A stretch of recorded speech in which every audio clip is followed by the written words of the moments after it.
As Assistant Attorney General under President Reagan, I prepared a report for the Attorney General entitled "The Constitution in the Year 2000, Choices Ahead." This report sought to identify a range of areas in which significant constitutional controversy could be expected over the ensuing 20 years. By preparing this report, I sought to provide a glimpse of the stakes involved in the then ongoing public debates over federal judicial selection and competing understandings of the proper role of the judiciary. And I also sought to identify what I call forks in the road that would determine the changing contours of American constitutionalism. The controversies identified in the Constitution in the year 2000, as important as I think they were, pall in significance before the controversies that I think will almost certainly arise over the next several decades. For those of us, and I assume there's at least a few in the room, who believe in a traditional constitutionalism to James Madison's Constitution, the resolution of these emerging controversies will determine whether the Constitution of 2030 bears any resemblance to the Constitution of the Reagan years, much less to the Constitution that guided this nation for most of its first 2 centuries. It is critical that those who are committed to preserving our traditional Constitution understand clearly the nature of the upcoming litigative offensive by proponents of what I call a 21st century Constitution. There is nothing that such proponents would like more than to transform beyond recognition and with a minimum of meddlesome public attention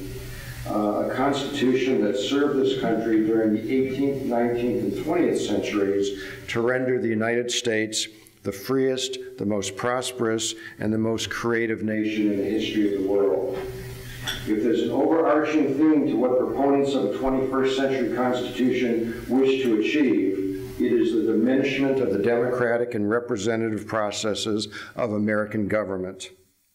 It is the replacement of a system of Republican self-government with a system of judicial government in which substantive policy outcomes are increasingly determined by unaccountable federal judges. Rather than merely defining broad rules of the game for the legislative and executive branches of government, the new Constitution would compel specific outcomes. Yes, there would remain the forms of the Founders' Constitution, the bicameral legislature, the periodic elections, the states, but the most important decisions, those determining the nature and direction of the continuing American experiment in liberty and self-rule, would increasingly be undertaken by courts, especially by federal courts populated by lawyers in black robes,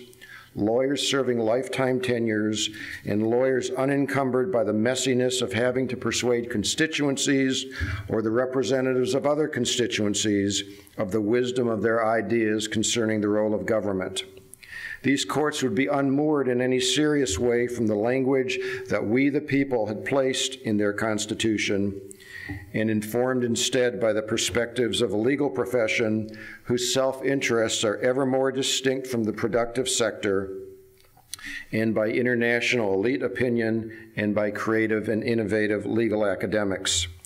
It will be, I submit, the California referendum process writ national, a process by which the decisions of millions of voters on matters such as racial quotas, social services funding, and immigration policy have been routinely overturned by a single judge acting in the name of the Constitution. A Constitution that not only would have been unrecognizable to its creators, but unrecognizable to all the past generations of judges who have ever sat on the courts of this land.